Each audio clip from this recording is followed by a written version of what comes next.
sasabihin at ito para sa atin. Ano bang dapat na gawin bago lumagay sa tahimik?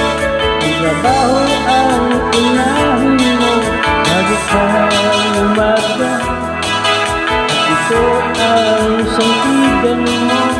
Mabuo ang pamilya, huwag kang pa bigla na gawin yan.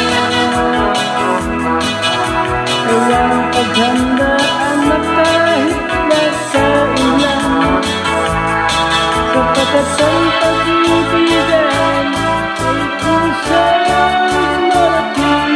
Kaya huwag kang pabigla-bigla na ito'y gawin.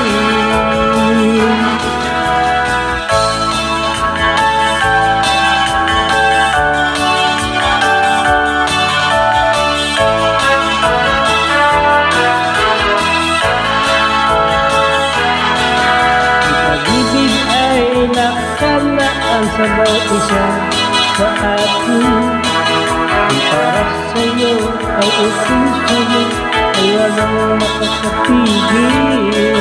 Ang trabaho ang unahin mo bago ka umaga, ito sandigan mo. Mabuo ang pamilya, huwag kang pa bigla na gawin yan. Kailangang paghandaan na kahit nakailan, sapagkat ang pag-ibigan minsan marating. Kaya huwag kang pabigla-bigla